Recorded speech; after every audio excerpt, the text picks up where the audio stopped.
What is going on, everybody? Welcome back to Red Seat Radio. My name is Corbin, and before we get into anything tonight, I want to let you guys know that tonight at 7 o'clock, I'm hosting a live watch party of the Blue Jays Red Sox game. So if you want to come over, hang out with me, talk baseball, hang out with Red Seat Nation in general, talk life, head over there. It's going to be on my channel right at 7 p.m. Anyways, on to today's video. Unfortunately, early on in the season, the Red Sox have had a couple of problems related to COVID-19. So what we're going to do today is we're going to go over those problems because in my eyes, there are two issues going on right now. One is the immediate issues that are facing the Red Sox currently, and the other one is something that is going to affect the Red Sox for the long term. So we're going to talk about both of those today. But as always, before we get into that, do me a favor, make sure if you are new here to hit that subscribe button if you've not already. We talk Red Sox content almost every single day. So if that's something you're into, don't be afraid to hit that button. Also, make sure you guys are hitting that like button as well. It helps out these videos a ton and would mean a lot to me. Thank you all very much for clicking on this one.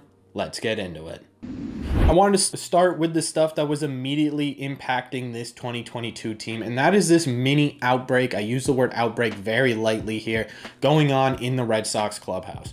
We had 3 guys this week head over to the COVID IL list, and Kevin Plawecki, Christian Vasquez, and Jonathan Arauz. And as much as I want Jonathan Arauz to feel better and get healthy quickly, he's not exactly my top concern at the moment. He hasn't been hitting very well. We've only seen him in a limited number of games. Losing him isn't going to be a detriment to this team as much as losing Plawecki and Vasquez, who were our entire catching staff at the major league level. My main concern with this going into the Blue Jays series yesterday was that the Red Sox pitching staff already was super pressured to prove to the world that they had what it takes to compete in the AL East. Facing a Blue Jays team that is a dominant, dynamic offensive team, they had a lot of pressure on their shoulders. Now they lose their 2 major league catchers who they've been pitching to for the last, couple of months, some of them even years. So it could be added pressure to this pitching staff. Now, Connor Wong and Ronaldo Hernandez were called up to take Plawecki and Vasquez's place,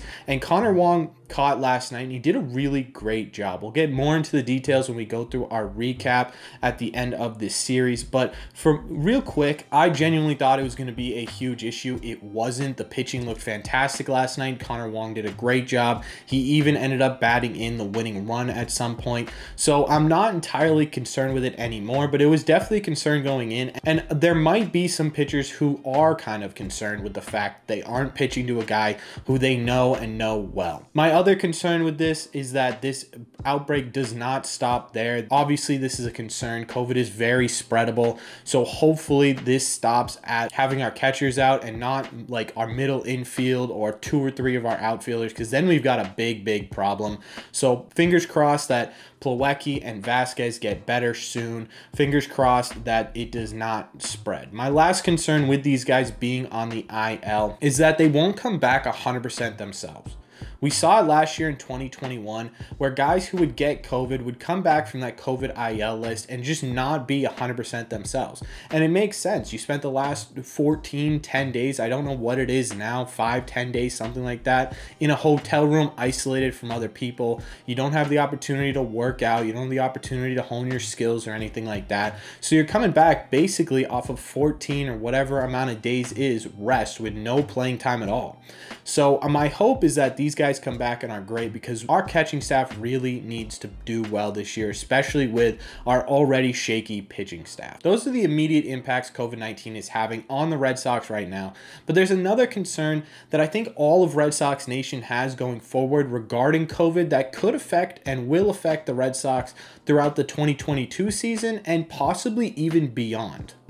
The other COVID-related news to come out in the last week regarding the Red Sox is that Tanner Houck is not vaccinated and will not get vaccinated for the 2022 season. Probably beyond if he's not getting vaccinated for this season, let's be honest. He is added to a list of publicly known non-vaccinated players with Chris Sale, and Cora, after Tanner Houck came out and talked about his decision to not get vaccinated, said that there were other players who would not be getting the vaccine as well. Now, I'm not going to sit here and preach that people need to get the vaccine, because at the end of the day, that is your personal decision. It's your body. Do what you want with it. But there are consequences to every action, and we're going to talk about how this affects the Red Sox, because the Red Sox unfortunately play in, like we know, the most competitive division in baseball. And at the head of that competition is the Toronto Blue Jays, whose home is in Canada, which means that anyone not vaccinated on the Red Sox will not be allowed to join this team in any Canada series. We'll kind of see how that shapes up and who the rest of these players are in the series next week. That is their first visit to Toronto, but I want to focus on one at the end of the year. We finished the year playing the Blue Jays and the Yankees in our last two series of 2022. Now, those last two series, much like last year, will more than likely decide where and if we end up in the postseason. The fact that Tanner Houck and Chris Sale are definite is not a good thing going into those games, especially if Chris Sale comes back and is 100% healthy. You are missing probably your two most talented starting pitchers. Obviously, you'll probably still have Eovaldi, but who knows who those other 2 or 3 guys who aren't going to be making the trip are. I don't think it's anyone in our starting lineup. Like, I know Christian Arroyo was kind of iffy, but he ended up getting vaccinated. Xander got vaccinated. Trevor Story got vaccinated to come here. So we know that kind of the core guys are vaccinated, but losing the depth pieces, losing those big starters is definitely going to hurt the Red Sox, especially in that last series when we are fighting for a spot in the playoffs. Obviously, that's not certain or anything. We could end up running away with the division. We could end up being completely non-competitive in the division, but as of right now, that is going to hurt the Red Sox greatly. I'm not entirely sure what it's going to look like going forward. We don't know when Canada's policy of these vaccines is going to stop. It could stop halfway through the year, and this could just not matter come September. But that seems unlikely, and it's probably going to continue through at least this year and possibly even next year.